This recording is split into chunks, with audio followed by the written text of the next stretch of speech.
প্রিয় ভাই ও বোন, আমাদেরকে ধ্বংস করে দিচ্ছে। কে দিচ্ছে? আমাদেরকে চাহিদা। আমাদের চাহিদা আমাদেরকে একেবারেই ধ্বংস পথ ডেকে আনছে। দেখুন, আমরা 50 বছর, 60 বছর, 70 বছর, 80 বছর, 100 বছর বাঁচার পরও চাহিদা আমাদের শেষ হয় না। এই চাহিদা যতক্ষণ পর্যন্ত আমরা না মেটাতে পারবো, ততক্ষণ পর্যন্ত আমরা ধ্বংসের পথে চলে যাব। আমরা চলে যাচ্ছি। আজকে আমরা ধ্বংস। কেন ধ্বংস? শুধু চাহিদা। আমি 100 কোটি টাকার মালিক হওয়ার পরও চাহিদা শেষ হয় না।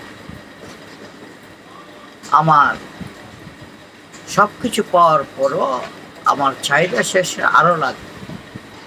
যতক্ষণ পর্যন্ত আমরা চাহিদা শেষ না করতে পারবো, যতক্ষণ পর্যন্ত আমরা চাহিদা মেটাতে না পারবো, ততক্ষণ পর্যন্ত আপনার মানুষ হইতে পারবেন না। ততক্ষণ পর্যন্ত আমরা ইসলাম ধর্ম আপনার অন্তর্ভুক্ত হতে পারবেন।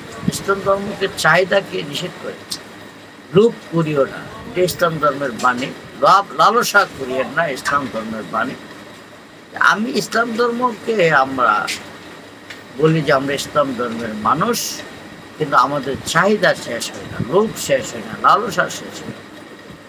তাহলে আমরা ধর্মের মধ্যে কিভাবে রইলাম? আমরা ধর্মে তো রইলাম না, নামে এনে রইলাম ধর্ম করে।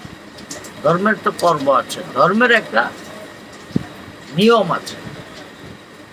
আপনি কিসের ধর্ম পালন করেন যেহেতু আপনার চাহিদাই যেহেতু শেষ না? প্রত্যেকটা ব্যক্তি দেখেছি আমি, যত বয়স হইলে হোক আর অল্প বয়স হোক, চাই একটার পরে একটা চাহিদা সামনে দাঁড়ায় যায়। আমরা চাহিদা শেষ করতে পারি। আমি আর বলি না আমার এটা লাগবে না। আপনি একটা বাড়ির মালিক হওয়ার পরও একটা ঘরে ঘুমাবার মতো ক্ষমতা আপনার নাই, আপনি তাকে অন্য জায়গায়, কিন্তু আপনার চাহিদা আরেকটা বাড়ি লাগবে, আরেকটা ঘর লাগবে, কিন্তু আপনার শুইবার মতো জায়গা মাত্র 3 ফুট জায়গায় যথেষ্ট। কিন্তু আপনি একের পর এক চাহিদা আসতেই আছে। তাই আমি সকল ভাইদেরকে বলবো, আমরা চাহিদাকে মাটি দিয়ে ফেলতে হবে। চাহিদা যতক্ষণ পর্যন্ত আপনার মাটি না দিতে পারবেন, ততক্ষণ পর্যন্ত আপনার ইসলাম ধর্মের মানুষ হইতে পারবেন না। নাম বলতে পারবেন আমি ইসলাম ধর্ম, নাম বলার তো শেষ নাই। বলা আর পালন করা বহুত পার্থক্যের ব্যাপার। তাই আমি সকল ধর্মান্ত মানুষদেরকে বলবো, আপনার চাহিদা বাদ, অন্তর থেকে যদি আপনার চাহিদা বাদ না দিতে পারেন, ততক্ষণ পর্যন্ত আপনার কখনোই কোনো কিছু সফল হবেন না। সৃষ্টির স্রষ্টারও আপনারা খোঁজ পাবেন না, নিজেকে নিজেও চিনতে পারবেন না। কারণ আপনার মন, প্রাণ সব কিছু চাহিদার উপর ভরসা করে চলছে। চাহিদা শেষ না করলে, আপনার চাহিদা যদি আপনি থামাইতে না পারেন, তাহলে মন প্রাণ আপনার সৃষ্টি স্রষ্টাকে কোথায় পাবেন? আবাদত কিভাবে করবেন? আবাদতও তো হবে না। আপনার একের পর এক চাহিদার উপর নির্ভর করে আপনি চলছেন, দিন যাচ্ছে, রাত যাচ্ছে, আর চাহিদা বাড়ছে। আপনি সাধন কি সাধন করবেন? কিসের আবাদত করবেন?